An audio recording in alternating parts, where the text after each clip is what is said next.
recognize the honourable member for Halifax Needham. Madam Speaker, my question is for the Minister of Justice.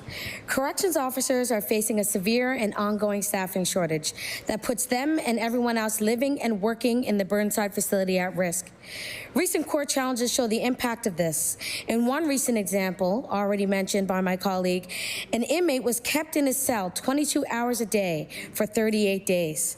The courts have condemned this, calling for the province and the minister to address staffing concerns to ensure basic human rights are being protected.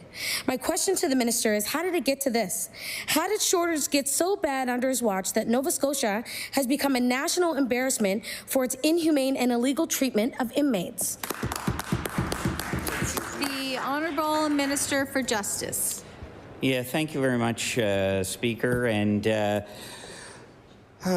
so, what I would say is we have been aware that there have been challenges.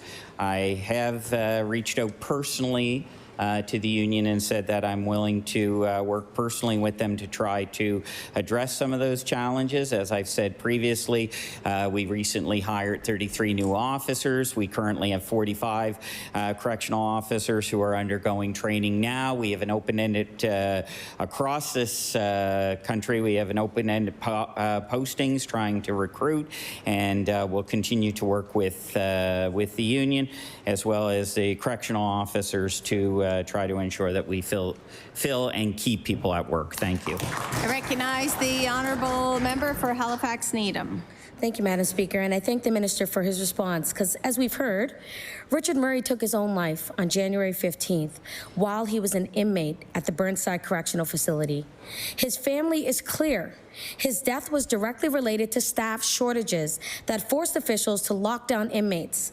Again, in a letter his family received the day after his tragic death, Richard Murray expressed, "I only exist in these four walls of hell. Why do I even fight to see another day?" He saw his forced lockdown for what it is, a wrongful cruelty. His final request was for others to not be subjected to a similar fate.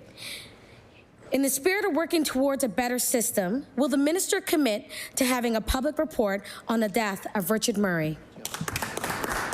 I recognize the Honourable Minister of Justice. Yes, thank you, Madam Speaker. And what I will answer that question is that under this government and this minister, I actually did establish something that the previous government refused to do, and that is a death in custody review committee. So whenever there is a death for any reason that occurs in any correctional facilities in this province, it automatically triggers a review of what the circumstances are around that.